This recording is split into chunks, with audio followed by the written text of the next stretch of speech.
Bonjour Luc Chétel. Bonjour. On vous voit de plus en plus défendre Nicolas Sarkozy. Il y a encore quelques minutes sur le dossier Air Cocaine. Vous êtes son conseiller politique. Quel rôle allez-vous jouer dans les mois à venir alors que la bataille pour la primaire va s'intensifier ? Moi, je souhaite tout simplement que notre famille gagne les élections de 2017 et qu'elle ait à redresser ce pays. Voilà. Donc c'est ça qui m'intéresse. Le reste ne m'intéresse pas. Et je souhaite que nous abordions cette période qui ne va pas être simple, parce qu'après les régionales, vous allez avoir les primaires, vous allez avoir la campagne, on sait ce que c'est. Justement, sur les Que primaires, nous vous avez fait un l'abordions choix. avec sérénité, avec force. Moi, j'ai essayé, les 2 dernières années, d'être utile à ma famille politique. J'en ai été le secrétaire général dans des moments très difficiles, où notre mouvement a failli disparaître, où il y avait des tensions comme il n'y avait jamais eu depuis 25 ou 30 ans. Voilà. Donc moi, ce qui m'intéresse, c'est qu'à la fin, on fasse jouer le débat. Moi, les primaires, je pense que c'est nécessaire, que chacun puisse s'exprimer.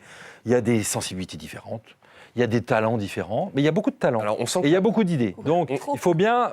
oui, mais il vaut mieux le trop que le pas assez. On dans sent ces que la cas-là. bataille s'intensifie. Moi, j'observe un truc, c'est qu'il y a quelques mois, on expliquait qu'on n'avait pas d'idées, on n'avait pas de projet, et on faisait que de la politique politicienne. Aujourd'hui, on nous explique qu'il y a trop de mesures dans le projet sur la sécurité. Est-ce qu'il n'y a pas encore un peu de politique politicienne ? Demain, samedi, il y a un Conseil national des Républicains à la salle de la Mutualité. Un grand discours de Nicolas Sarkozy est attendu.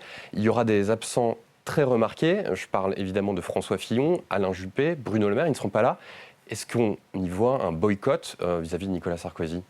Sincèrement, je ne pense pas. Ils sont présents régulièrement au bureau politique. Ils n'étaient pas là mardi lors de la Non. matinée de travail sur la sécurité. Mais Ça tout le fait monde ne 2 participe événements majeurs du parti auxquels Écoutez, ces ténors ne participent pas. Demandez-leur. Je veux dire, moi, je ne suis pas le... Non, mais vous êtes à l'intérieur, comment vous sentez les Je choses suis à l'intérieur, non. Moi, je trouve ça dommage. Ça Je vous vous le dis déçoit. franchement. Je trouve ça, Ouais. non, mais je trouve ça dommage. Pourquoi C'est trop tôt. C'est quoi l'objet du Conseil national de samedi ? C'est d'investir nos candidats aux élections régionales. Nos candidats aux élections régionales, ils ne sont pas en train de choisir le candidat à la primaire. Puis ce n'est pas les militants des Républicains qui vont choisir le candidat à la primaire, c'est les Français sympathisants de droite et du centre. Voilà. Donc, c'est un rendez-vous important pour nos candidats. Ils vont aller aux élections. Ils attendent quoi, nos candidats ? Nos électeurs, ils attendent quoi ? C'est qu'on montre qu'on est rassemblés, qu'on est unis. Puis alors ensuite, bien sûr, il y a des... je ne suis pas naïf. Luc Châtel. Il y a des sensibilités différentes. On n'est pas d'accord sur tout. Sarkozy a proposé des choses mardi que Juppé ou Fillon, avec lesquelles ils ne sont pas forcément d'accord. OK, c'est la politique. Mais là, on est derrière nos candidats au régional. C'est un rendez-vous important. Bah, moi, je trouve ça trop tôt. S'ils peuvent encore changer d'avis, je trouve ça bien qu'ils viennent. Vous dites dommage, est-ce que c'est pas une faute politique de laisser Nicolas Sarkozy tout seul sur l'autoroute comme Ça, il dit c'est votre interprétation. Mais Nicolas Sarkozy, il avance. Voilà. Il a été élu par les militants de l'UMP à l'époque pour redresser le parti. Il a apaisé la situation. Il rassemble. Il engrange des succès électoraux et il prépare le projet. Il y a une phrase que vous avez il dit- fait son job. Il y a une phrase que vous avez dit tout à l'heure qui m'a interpellé. Si on avait tout bien fait lors du précédent quinquennat, on aurait été réélu. Est-ce que justement, le fait que Nicolas Sarkozy ait été battu en 2012 n'est pas un handicap majeur en vue d'une possible réélection en 2017 ? Ça, c'est une question que vous nous poserez le moment. C'est vous qui l'avez abordé tout à l'heure. Oui, non, moi, je n'ai pas abordé le 2017, j'ai abordé le passé. Oui, mais non, le en disant- quinquennat précédent... Mais écoutez, c'est- si aujourd'hui vous commencez à dire aux Français « Ah mais on a tout ce qu'on a fait était formidable », moi je ne fais pas plus la politique comme ça, c'est pas possible. Alors on va Ça exaspère les Français, voilà. Donc Alors- oui, on n'a pas fait que des choses bien. Même moi, je vais vous dire, j'ai pas fait que des choses bien quand j'étais ministre. Hein, vous voyez, Jim, il y a 3 secondes. incroyable, au incroyable. buzz politique. Alors, de la très, semaine. très rapidement, pour terminer cette séquence, je vais vous faire réagir à 3 séquences de communication politique de cette semaine. La première, c'était la semaine dernière, François Hollande chez l'habitant.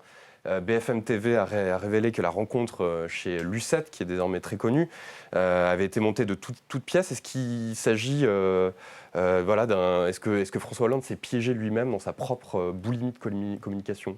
J'ai trouvé ça pathétique. Voilà. Pourquoi ? Que François Hollande voit des, entre guillemets, vrais Français, mais très bien, voilà. Mais à ce moment-là, qu'il les reçoive à l'Élysée, en toute discrétion, parce qu'il nous explique qu'il y avait des problèmes de sécurité, de machin, c'est pas quand le président attendait qu'il les invite à l'Élysée. Bon. Ensuite, je l'ai entendu se justifier en nous expliquant « Ah non, mais ce n'était pas une opération de communication. » Ah oui. Donc c'est passé en ligne sur tous les réseaux sociaux, sur les médias. Il y avait cette pauvre Lucette avec 17 ministres et députés autour d'elle, dans sa salle à manger étriquée. C'est affligeant. Une petite chanson. Deuxième séquence, une chanson de Frédéric Cuvillier, qui est tête de liste dans le Pas-de-Calais contre Marine Le Pen. On écoute un petit extrait. Quand Le Pen monte, j'ai honte, j'ai honte.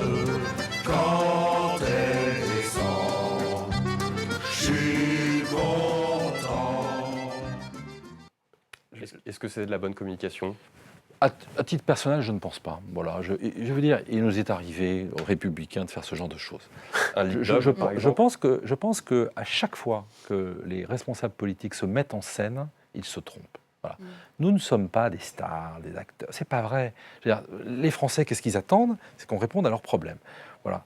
Je ne trouve pas que ça grandisse. Je ne parle même pas de Frédéric Cuvillier, le candidat. Les candidats, la politique de manière générale. Voilà.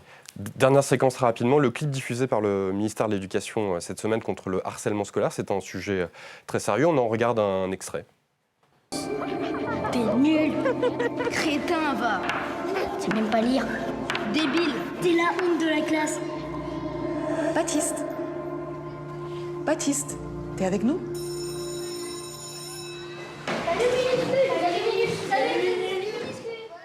Alors, les syndicats d'enseignants sont montés au créneau pour se plaindre d'une image caricaturale des enseignants. Vous avez été ancien ministre de l'Éducation, vous êtes exprimé d'ailleurs sur cette question du harcèlement scolaire. Qu'est-ce que vous pensez de cette polémique ? Est-ce qu'elle est justifiée ? Je ne me suis pas exprimé, c'est moi qui ai lancé, qui était le Premier ministre, à lancer la politique de lutte contre le harcèlement à l'école.